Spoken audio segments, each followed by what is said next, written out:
institutions. Ladies and gentlemen, may I now request Shri Om Birla Ji, Honorable Speaker of the Lok Sabha and Chairperson of the 28th CSPOC, to deliver his address.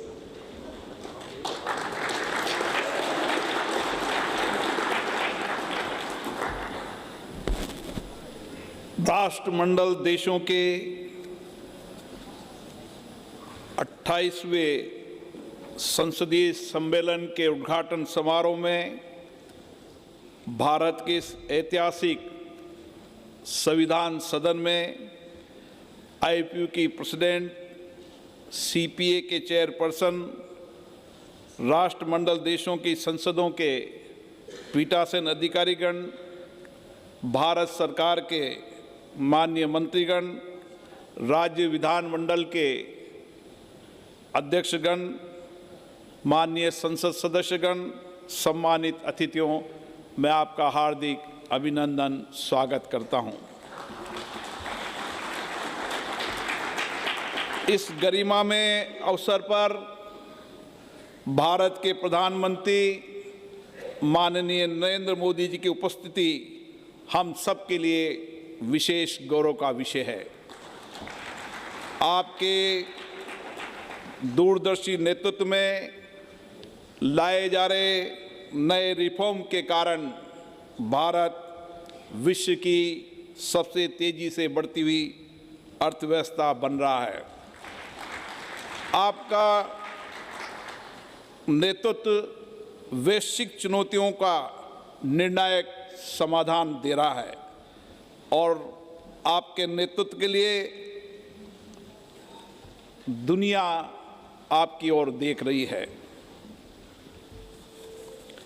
दुनिया के सबसे बड़े लोकतंत्र, mother of democracy कहे जाने वाले भारत में लोकतांत्रिक संवाद, सहयोग और साझा मूल्यों को सुदृढ़ करने के उद्देश्य से आज हम यहाँ एकत्र हुए हैं, जहाँ हम संसदीय लोकतंत्र की सर्वोत्तम प्रथाओं, नई पहलों और अनुभव को साझा करेंगे। हमारी संसद की 7 दशकों से अधिक यात्रा में हमने जन केंद्रित नीतियों और कल्याणकारी कानूनों के निर्माण से लोकतंत्र को सशक्त किया है तथा हमारी निष्पक्ष निर्वाचन पद्धति ने भारत के प्रत्येक नागरिक की लोकतंत्र में भागीदारी सुनिश्चित की है। इससे लोकतंत्र के प्रति लोगों की आस्था बढ़ी है।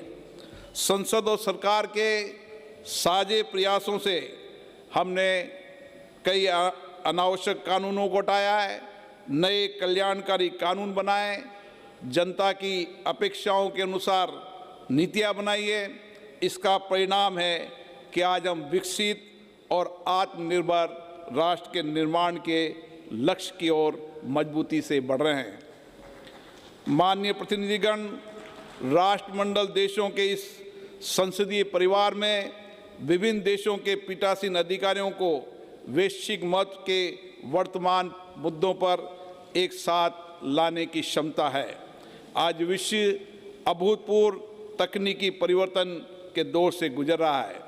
एआई और सोशल मीडिया ने लोकतांत्रिक संस्थाओं की दक्षता और कार्यकुशलता को बढ़ाया है, लेकिन इनके दुरुपयोग से गलत सूचना, साइबर अपराध और सामाजिक विभाजन जैसी गंभीर चुनौतियां भी हमारे सामने है। यह हमारा सामूहिक दायित्व है कि हम इन चुनौतियों पर गंभीरता से विचार कर उसका उचित समाधान निकालें। इथिकल एआई और प्रामाणिक और जवाबदेही सोशल मीडिया आज की आवश्यकता है। मुझे आशा है इस सम्मेलन में हम महत्वपूर्ण वैश्विक मुद्दे पर गहन चर्चा करेंगे और ठोस नीतिगत निर्णय भी लिए जाएंगे ताकि लोकतांत्रिक संस्थाओं में एआई और सोशल मीडिया के आदर्श उपयोग की कार्य योजना तैयार कर सकें।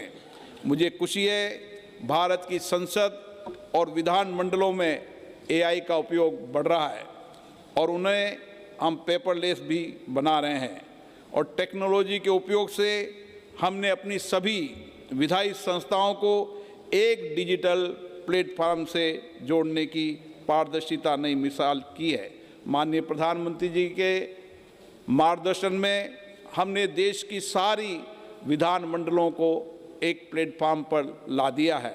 इस सम्मेलन में हम पीठासीन अधिकारियों की निष्पक्षता और न्याय संगतता पर और जनता में संसदों की विश्वसनीयता बढ़ाने पर भी चर्चा करेंगे। हमारी प्राथमिकता ये होनी चाहिए कि जनता की दृष्टि में संसद की विश्वसनीयता और गौरव सदैव अक्षुण्ण रहे। मुझे आशा है इस सम्मेलन में जो विचार विमर्श होंगे उससे हम विधायिका के समक्ष उपस्थित चुनौतियों के सामूहिक समाधान की दिशा में आगे बढ़ेंगे। यहाँ होने वाली चर्चा से हम संसदीय प्रक्रियाओं को और बेहतर बना पाएंगे और सांसदों में जनता की भागीदारी और उनका विश्वास और अधिक बढ़ा पाएंगे। यहाँ पर पधारे आज तक के CAPSU के सम्मेलन में सबसे ज़्यादा प्रतिनिधियों को यहाँ पर आने के लिए मैं उनका धन्यवाद देता हूँ। आपके मार्गदर्शक शब्दों के लिए आपका हार्दिक आभार। श्री ओम बिरला जी, माननीय